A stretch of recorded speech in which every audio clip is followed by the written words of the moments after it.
नमस्कार, मैं हूं बिलाल और आप देख रहे हैं मेरे साथ नेशन 24 न्यूज।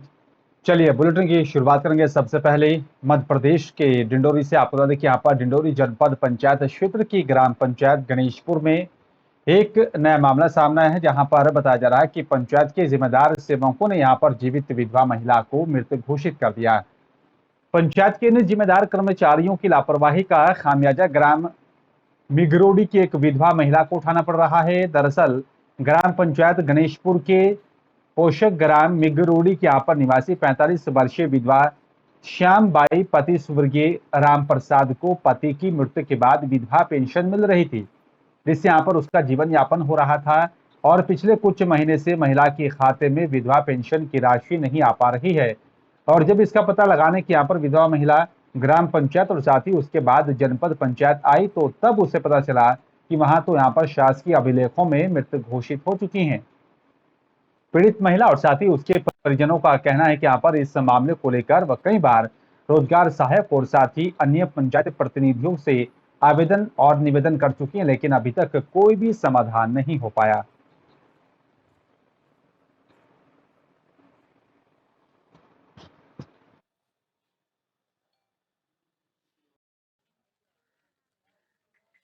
पेंसिल के लिए मर गई है कह के बोल रहे हैं। हाँ, पंचायत वाले तो मैं क्या करूँगा? कब से नहीं मिल रहा पेंशन आपको?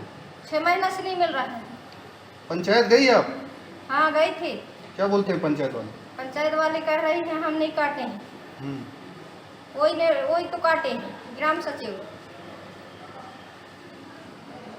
पेंशन कट गया है, आईडी में मृतक घोषित कर दिया है सहायक सचिव, इसलिए हम लोग कलेक्टेड आए हैं आवेदन देने के लिए कि हमारा जो भी काम है वो सही से होए और मम्मी का पेंशन मिल जाए। हमारा कोई गलती नहीं है। सहायक सचिव को मैं कई बार बोला हूँ कि भैया नाम जोड़ दो, आईडी में नाम जोड़ दो, नाम नहीं जोड़ रहा है।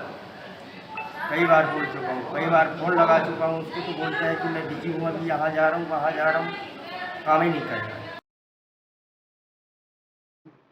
छिंदवाड़ा की बात करेंगे। आपको बता दें कि यहाँ पर छिंदवाड़ा जिले के अंतर्गत आने वाली यहाँ पर नगर परिषद जो है चांद में चैत्र नवरात्र और साथ ही हिंदू नवरात्र के पावन पर्व पर हिंदू संगठनों की ओर से पूरे चांद नगर को भगवा झंडा और तोरण से यहाँ पर सजाया गया था। आपको बता दें कि यहाँ पर चांद सीएमओ दिशा डेहरिया की तरफ से बिना किसी सूचना के चांद नगर में अपने निजी घरों और साथ ही दुकानों पर लगे भगवा झंडे को अचानक हटा दिया गया, जिसको लेकर चांद नगर में लोगों में आक्रोश फैला हुआ है। और जिसको लेकर हिंदूवादी संगठनों ने यहाँ पर चांद नगर पालिका सीएमओ दिशा डेहरिया के खिलाफ मोर्चा खोलते हुए बाजार चौक से चांद थाना तक पैदल मार्च किया और साथ ही चांद सीएमओ के खिलाफ मुख्यमंत्री के नाम चांद थाना प्रभारी को ज्ञापन सौंपकर जल्द से जल्द कार्रवाई करने की मांग की। ज्ञापन देगा, इस पे क्या कार्रवाई होगी? आज हिंदू उत्सव समिति चांद द्वारा थाना चांद प्रांगण में माननीय मुख्यमंत्री महोदय के नाम एक ज्ञापन सौंपा गया है, जिसको कलेक्टर महोदय की ओर प्रेषित किया जाएगा। सर, जो अभी ज्ञापन के माध्यम से उन्होंने बताया कि बिना अनुमति के झंडे निकालना, भगवा कलर किसी घर से निकालना है, क्या अपराध की श्रेणी में आते हैं? उन्होंने ज्ञापन दिया है, इस पर अग्रिम कार्रवाई के लिए सर को उसको प्रेषित कर दिया।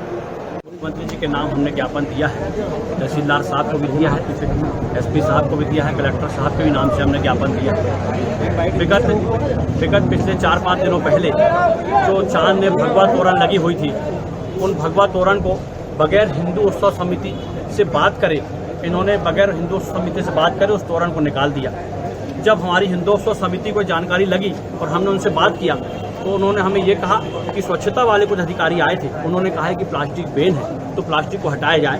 तो हमने उनसे ये भी आग्रह किया कि आप पहले एक बार हमसे बात कर सकते थे, हिंदू उत्सव समिति यहाँ पर है, आपने कोई चर्चा नहीं करी, अचानक आप निकालने लगे और उन तोरणों को तोड़कर नाली में फेंक दिया गया और उन तोरणों को उठा के कचरा गाड़ी में फेंक दिया गया। तो ये कहाँ का, मैं ये कहता हूँ कि हिंदू भावना यहाँ पर बहुत ज़्यादा आहत हुई है और इस तरह का अगर कार्यक्रम आगे भी बना रहेगा तो हम यहाँ पर एक उग्र आंदोलन करेंगे। और चलिए बात अल्मोड़ा की करेंगे। आपको देखिए यहाँ पर सल्ट अल्मोड़ा जिले के विकास खंड सल्ट के ग्राम थला तड़ियाल में यहाँ पर अनुसूचित जाति के दूल्हे को घोड़ी से उतारने के मामले में 6 आरोपियों के खिलाफ मुकदमा पंजीकृत किया गया था। फिलहाल सभी 6 आरोपी अपने घर से फरार चल रहे हैं। और इसी मामले का जो है राजस्व पुलिस ने यहाँ पर रेगुलर पुलिस के पास स्थानांतरित होने के बाद से ही पुलिस अपनी जांच शुरू कर रही है। 6 आरोपियों की धरपकड़ के लिए यहाँ पर पुलिस टीम बनाई गई। आरोपियों का सुराग नहीं लगा तो यहाँ पर पुलिस कोर्ट से यहाँ पर गैर जमानती वारंट जारी करेगी। और साथ ही यहाँ पर वहीं बताया जा रहा है कि सीओ रानीखेत तपेश कुमार चंद्र ने बताया कि यहाँ पर ग्रामथला तड़ियाल की घटना के सभी 6 आरोपी फिलहाल घर से फरार हैं और उन्हें पकड़ने के लिए 3 टीमों का गठन किया जाएगा।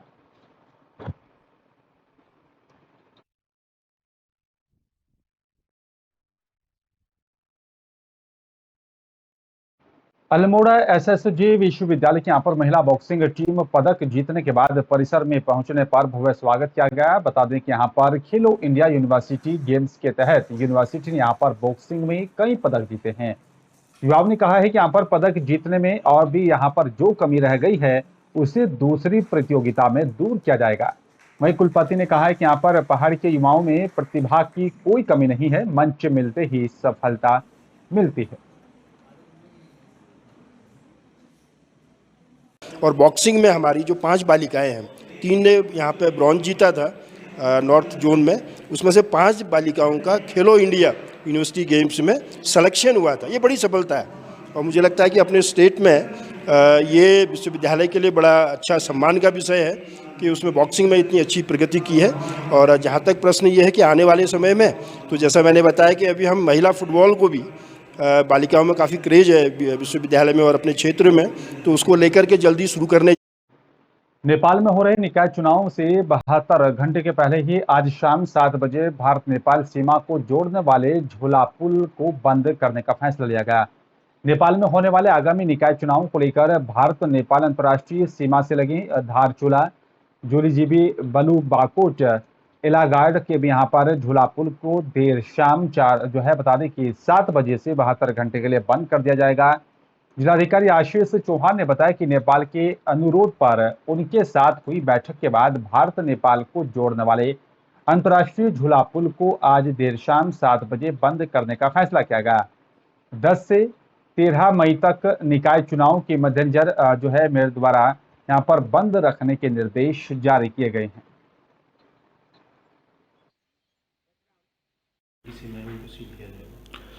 नेपाल के एडमिनिस्ट्रेशन के साथ में जो हमारी बैठक हुई थी और उनका जो अनुरोध पत्र था उसके बेसिस पे उन्हें 3 दिनों के लिए दिनांक 10 से 13 तक की अवधि के लिए हम अपनी इंटरनेशनल बॉर्डर्स को बंद करने के लिए मेरी तरफ से इंस्ट्रक्शंस गए। उत्तराखंड चारधाम यात्रा में आए तीर्थ यात्रियों को यात्रा संचालन कर रही यहाँ पर निजी कंपनियों की तरफ से किराए के नाम पर शोषण उत्पीड़न के खिलाफ ओडिशा पश्चिम बंगाल से आए तीर्थ यात्रियों ने पूर्व मंडी अध्यक्ष संजय चोपड़ा और पूर्व ट्रैवल एसओ के अध्यक्ष गोपाल कृष्ण प्रधान के नेतृत्व में यहाँ पर गोविंद भवन प्रांगण में प्रदर्शन कर मुख्यमंत्री पुष्कर सिंह धामी, पर्यटन मंत्री सतपाल महाराज से संयुक्त रूप से मांग की है कि चारधाम यात्रा में देश दुनिया से आने वाले तीर्थ यात्रियों से मनमाने ढंग से किराया वसूल करने वाली निजी कंपनियों के खिलाफ अभियान चलाकर कानूनी कार्रवाई की जाए। तीर्थ यात्रियों ने आरोप लगाया कि उत्तराखंड सरकार की तरफ से प्रचार प्रसार कर उत्तराखंड चारधाम यात्रा में तीर्थ यात्रियों को बेहतर सुविधा के दावे किए जा रहे हैं, लेकिन धर्मनगरी हरिद्वार में चारधाम यात्रा के पंजीकरण शिविर में यहाँ पर बैठने तक की कोई व्यवस्था नहीं है और साथ ही साथ मूलभूत सुविधाएं दूर दूर तक दिखाई नहीं दे रही हैं, जिसको लेकर कई सवाल खड़े होने लगे हैं। तो ये है कि प्रशासन से जो सुविधाएं उन्होंने दी हैं वो सुविधा सिर्फ नामात्र बिल्कुल नकारात्मक हो रही थी। क्यों? एक तो उन्होंने ये शुरुआत करी रजिस्ट्रेशन के लिए। रजिस्ट्रेशन में क्या है कि वहाँ एक छोटी सी जगह बना रखी है वो पर्यटन विभाग में लाई मोटर में, जिसमें यात्रियों के खड़े होने की व्यवस्था बिल्कुल धूप में यात्री लाइन में खड़े रहते हैं, लंबी लंबी लाइनें, वहाँ बैठने की कोई सुविधा नहीं, ना पानी पीने की कोई सुविधा है। बेचारे यात्री लोग 3-3, 4-4 घंटे तक यात्रा रजिस्ट्रेशन कराने जाते हैं। कहना चाहता हूँ कि तमाम जितना भी तीर्थ श्रद्धालु हरिद्वार के अंदर आगमन कर रहा है और चारधाम यात्रा के लिए जा रहा है, उसकी सुविधाओं के लिए विशेष रूप से ध्यान रहना चाहिए। ये नहीं कि जितने जनप्रतिनिधि हैं सब माल्य अर्पण में बिजी हैं, स्वागत के कार्यक्रम है, मुख्यमंत्री चुनाव लड़ रहे हैं। तो मैं कहना चाहता हूँ, महामहिम राज्यपाल से निवेदन करना चाहता हूँ कि चारधाम यात्रा की फिर निगरानी करें। और चारधाम यात्रा की निगरानी की आवश्यकता है। आज सुरसा की भांति ट्रांसपोर्टर जो हैं पैसे बढ़ा रहे हैं, कोई नियंत्रण नहीं है किसी प्रकार का भी। 10-10 हज़ार रुपये के अंदर टेम्पो ट्रैवल प्रत्येक दिन के लिए मिल रहा है, कोई किसी प्रकार का कोई प्रतिबंधित नहीं है। मैं आपके माध्यम से निवेदन करना चाहता हूं माननीय मुख्यमंत्री जी से कि सबसे पहले चारधाम यात्रा की समीक्षा करें और रेट निर्धारित करें। हरिद्वार की चलिए बात करेंगे। आप तो यहाँ पर हरिद्वार में BHL में उत्तराखंड सरकार का अब अस्थायी हेलीपैड बनेगा। प्रशासन की टीम ने यहाँ पर BHL क्षेत्र के धीरवाली में यहाँ पर भूमि का चयन कर लिया है। प्रशासन और साथ ही BHL के यहाँ पर कर्मचारियों ने 6 हेक्टेयर भूमि का जो यहाँ पर चयन किया, जिस पर हेलीपैड बनेगा। हेलीपैड निर्माण के लिए यहाँ पर 2 हेक्टेयर भूमि की पर्याप्त जो है होती है। हरिद्वार SDM पूरण सिंह राणा और साथ यहाँ पर भील के कर्मचारियों ने चयनित भूमि पर जाकर मुआवना किया। उत्तराखंड शासन की ओर से हरिद्वार शहर में अस्थायी हेलीपैड बनाए जाने को लेकर जिला अधिकारी को भेजा गया था पत्र, जिसके बाद यहाँ पर भूमि का चयन किया गया है।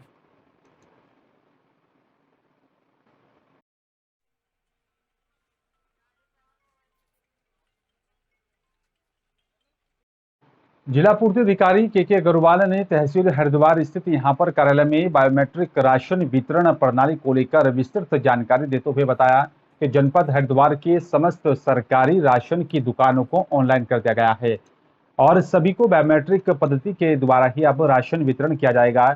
दिशा निर्देश जारी कर दिए गए और जिससे कि यहाँ पर सभी को सही तरीके से राशन मिल सके।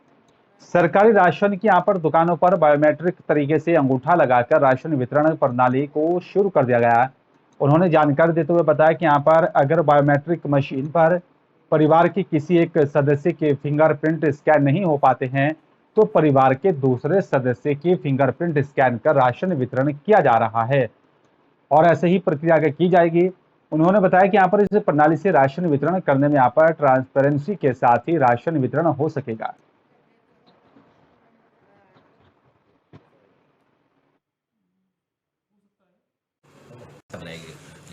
हमने जो है सारी अपनी जनपद की जो है समस्त उचित दुकानों को जो है ऑनलाइन किया है और सभी को बायोमेट्रिक और जो है लैपटॉप उपलब्ध कराए हैं। जिनको बायोमेट्रिक और लैपटॉप उपलब्ध नहीं करा पाए तो उनको हमने पॉज मशीनें उपलब्ध कराई हैं और सबको ये व्यवस्था की है कि सभी कार्ड धारकों को जो है बायोमेट्रिक लगा के अंगूठा लगा के और उससे राशन मिले। कई दुकानों पे ये समस्या आ रही है कि उनके अंगूठे नहीं मिल रहे हैं तो दूसरी उंगली लगाएं, अगर उस पर उसके उनकी खुद की नहीं लग रही हैं तो परिवार के दूसरे सदस्य, जो कि एक परिवार में कई सदस्य होते हैं, तो दूसरे परिवार के सदस्यों को बुला के उसको बायोमेट्रिक करके राशन दिया जा रहा है। और हरिद्वार में रेड क्रॉस सोसाइटी सचिव नरेश चौधरी ने ऋषिकुल स्थित यहाँ पर जम्बो बॉक्सिंग सेंटर पर बूस्टर डोज को लेकर जानकारी देते हुए बताया कि यहाँ पर ऋषिकुल यहाँ पर जम्बो वैक्सीन सेंटर 24 घंटे कार्य कर रहा है। उन्होंने बताया कि 60 साल से ऊपर की उम्र के यहाँ पर काफी लाभार्थियों को बूस्टर डोज लगाई जा चुकी है और साथ ही उन्होंने यहाँ पर जानकारी देते हुए बताया 18 वर्ष से कम और 60 साल से की एज ग्रुप के यहाँ पर लोगों को भी यहाँ पर बूस्टर डोज लगाई जा रही है, लेकिन इसमें अभी कुछ प्रॉब्लम आ रही है। उन्होंने बताया कि यहाँ पर पहले ही फ्रंटलाइन वर्कर्स को ही यहाँ पर डोज लगाई गई, इसके बाद जनरल कैटेगरी को भी अब ये डोज यहाँ पर लगाई जा रही है। उन्होंने जानकारी देते हुए बताया कि यहाँ पर फ्रंटलाइन वर्कर्स की डिटेल्स को भी अब सिस्टम उठा लेता है, लेकिन जिनका जनरल में यहाँ पर वैक्सीन के यहाँ पर फर्स्ट और साथ ही सेकंड और जो है प्राइवेट सेंटरों से आए मैसेज से यहाँ पर लगी, उन्होंने यहाँ पर प्राइवेट सेंटरों का ही मैसेज आता है और उन्होंने बताया लेकिन अभी कुछ समय से प्राइवेट सेंटरों में वैक्सीन नहीं लगाई जा रही है। देखिए, जो हमारी साइट है ऋषिकुल जंबो साइट, ये 24 आवर्स साइट चलती है और इसमें प्रिकॉशन डोज, जिसे हम बूस्टर डोज भी कहते हैं, अबव 60 इयर्स तो हमने काफ़ी लाभार्थियों को लगा चुके हैं और सीनियर सिटीजन्स की यहाँ फ्री है एक तरह से गवर्नमेंट की तरफ से, लेकिन 18 से 60 साल का जो एज ग्रुप है उसमें भी प्रिकॉशन डोज और बूस्टर डोज लगाई जा रही है। लेकिन उसमें थोड़ा दिक्कत ये आती है, अगर वो फ्रंटलाइन वर्कर है, हेल्थ वर्कर है, तो उनको तो हमारा सिस्टम पोर्टल से उठा लेता है, उनका सर्टिफिकेट जनरेट हो जाता है। लेकिन जिनको जनरल में लगी है फर्स्ट एंड सेकंड डोज, उनको प्राइवेट सेंटर का मैसेज आता है, तो वो प्राइवेट सेंटर पर अभी लग भी नहीं रही है, जगह जगह परेशान होते हैं लोग। हरिद्वार की बात करेंगे। यहाँ पर राजाजी टाइगर रिजर्व पार्क सीधा रेंज में यहाँ पर हाथी के 2.5 साल के बच्चे की मौत हो गई है और बताया जा रहा है हाथी के बच्चे की मौत के बाद पार्क प्रशासन में हड़कंप मचा हुआ है। रेंजर समेत पार्क प्रबंधन के यहाँ पर अनेक कर्मचारी मौके पर पहुंचे। शिला रेंज के रेंजर ने बताया कि अभी हाथी के झुंड ने यहाँ पर मृतक हाथी के बच्चे को घेरा हुआ था और इसलिए मृतक हाथी के बच्चे का यहाँ पर पोस्टमार्टम अभी नहीं हो पाया है। बताया जा रहा है कि यहाँ पर सबसे पहले हाथी के बच्चे की मौत नेचुरल दिख रही है। मौत के कारणों का पोस्टमार्टम की रिपोर्ट आने के बाद ही पता चल पाएगा।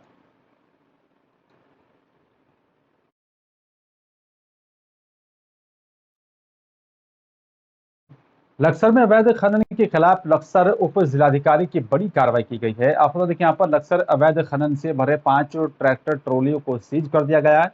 लक्सर में आपको बता दें कि इस बड़ी कार्रवाई को अंजाम यहाँ पर उप जिलाधिकारी ने दिया है। अवैध खनन की सूचना पर 5 ट्रैक्टर ट्रॉली परिवहन करते हुए पकड़े गए और बता दें कि उन सभी को सीज कर दिया गया है। प्रशासन से बचते बचते गांव के रास्ते इन सभी ट्रैक्टरों को ले जाया जा रहा था। अवैध खनन से भरे ट्रैक्टर ट्रॉली एसडीएम के यहाँ पर कार्रवाई से खनन माफियाओं में अब हड़कंप मचा हुआ है।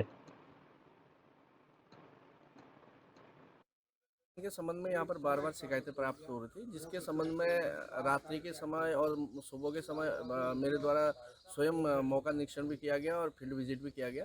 आज फील्ड विजिट के दौरान 5 ट्रैक्टर जो अवैध खनन सामग्री ले जाते हुए पकड़े गए हैं, उनको सीज किया गया है और लगातार इसी प्रकार से जो अवैध खनन की शिकायतें प्राप्त हो रही है उस पर नियमित रूप से कार्रवाई की जाएगी। आगे भी ये कार्रवाई जारी रहेगी।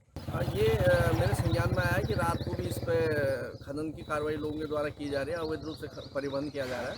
इसमें भी लगातार छापामारी की कार्रवाई की जाएगी और इस प्रकार की कोई भी गतिविधि अगर किसी के द्वारा संचालित की जाती है तो उसके विरुद्ध सख्त से सख्त कार्रवाई की जाएगी।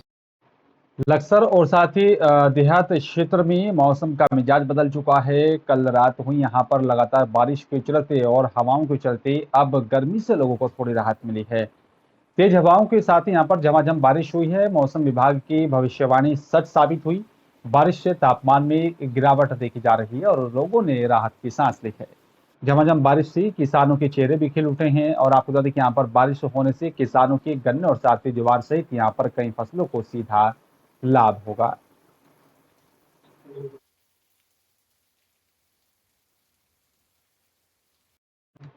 और उधर लक्सर में यहाँ पर श्री फाउंडेशन की तरफ से गरीब निर्धन लोगों के यहाँ पर मदद करते हुए 2 गरीब कन्याओं को शादी में बर्तनों के शर्ट देकर यहाँ पर सहायता की गई है। लक्सर उप जिलाधिकारी गोपाल राम, तहसीलदार मुकेश चंद्र रमोला ने यहाँ पर बताया कि यहाँ अकबरपुर और गांव के यहाँ पर पास ही श्री फाउंडेशन ट्रस्ट की सीमेंट यूनिट लगी है और ट्रस्ट के यहाँ पर तरफ से यूनिट से बता दें कि यहाँ पर CSR फंड से आसपास के गांव में यहाँ पर गरीब परिवार की बेटियों की शादी में सहयोग किया जाता है। आज भी ट्रस्ट की तरफ से यहाँ पर SDM गोपाल राम बिनवार ने यहाँ पर शादी में रसोई घर के यहाँ पर बर्तनों के सेट भेंट कर स्वरूप दिया और साथ ही उन्होंने कहा है कि भगवान ने यहाँ पर जिन लोगों को समर्थ बनाया उन्हें मानवता का परिचय देते हुए यहाँ पर आगे आकर गरीब निर्धन लोगों की मदद करनी चाहिए। यूनिट के अतिरिक्त महाप्रबंधक आलोक मोरोलिया ने यहाँ पर बताया कि यहाँ पर ट्रस्ट की तरफ से देहांत में यहाँ पर बता दें कि जितने भी क्षेत्र में बालिकाओं की यहाँ पर शादी होती है उनको निःशुल्क कंप्यूटर सिखाने के साथ ही यहाँ पर उन्हें रोजगार शिक्षा देने का भी काम किया जाता है। श्री सीमेंट फाउंडेशन ट्रस्ट जो श्री सीमेंट की एक इकाई है, इसके द्वारा क्षेत्र के अनेक प्रकार की गतिविधियां चलाई जा रही है, जिसमें से एक स्त्री सशक्तिकरण के रूप में एक स्कीम चलाई जा रही है। 18 वर्ष से ऊपर की कोई बीपीएल कन्या यदि विवाह के लिए हमारी सभी शर्तों का पूर्ण पालन करती है तो उनको हम किचन के लिए बर्तन इस आशय से देते हैं कि नारी को स्वरूप माना गया है अन्नपूर्णा देवी का। तो हमारी सोच रहती है कि वो जब विवाह करने के बाद अपने ससुराल पक्ष में जाएगी तो अन्नपूर्णा देवी की तरह ही इस बर्तनों का प्रयोग करके अपने परिवार के लिए स्वस्थ भोजन बनाएगी, जिससे उसका परिवार खुशहाल रहे। कंपनी के माध्यम से जो कुछ गरीब परिवारों का एक आवेदन मेरे पास आया था जिनके बच्चों की शादी होनी थी, उस शादी पर पूर्व से ही श्री सीमेंट कंपनी के द्वारा गरीब परिवारों को बर्तन आदि वितरण किया जाता है। तो इसी परिप्रेक्ष्य में आज 4 व्यक्तियों को जो आवेदन मेरे पास आया था, मैंने श्री सीमेंट कंपनी को इसमें लिखा था कि आप कुछ इनकी मदद करें। तो आज कंपनी के द्वारा ये बर्तन वितरण का कार्यक्रम यहाँ पर रखा गया है। मैं कंपनी से उम्मीद करता हूँ कि भविष्य में भी ज़रूरतमंद व्यक्तियों की इसी तरीके से मदद करते रहें। चारधाम यात्रा की चलते यहाँ पर उत्तराखंड परिवहन निगम की अहम भूमिका नजर आ रही है और साथ ही आपको बता दें कि प्रत्येक दिन उत्तराखंड परिवहन निगम की 25 से 30 बसें सवारियों को लेकर ऋषिकेश से बद्री और साथ ही केदारधाम के लिए रवाना होती है।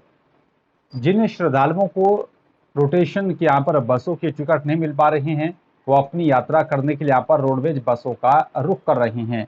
जानकारी के लिए बता दें कि यहाँ पर परिवहन निगम की बस सेवा ऋषिकेश से बद्रीनाथ 8 घंटे और साथ ही केदारनाथ का सफर 11 घंटे में तय कर रही हैं।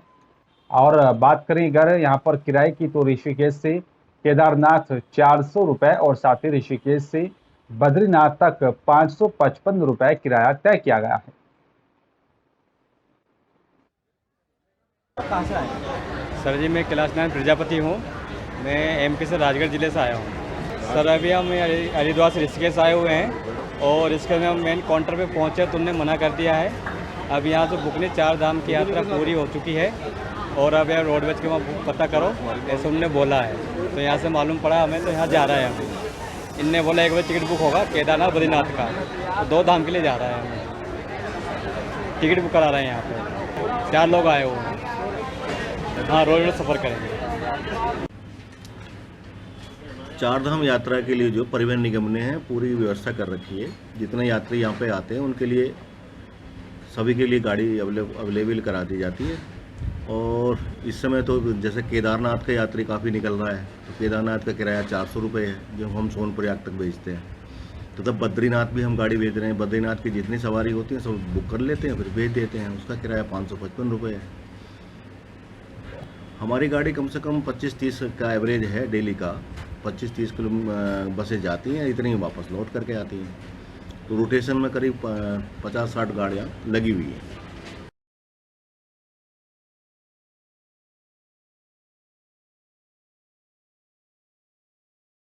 और फिलहाल इस बुलेटिन में मेरे साथ सिर्फ इतना। बाकी तमाम खबरों के लिए आप देखते रहिए नेशन 24 न्यूज। नमस्कार।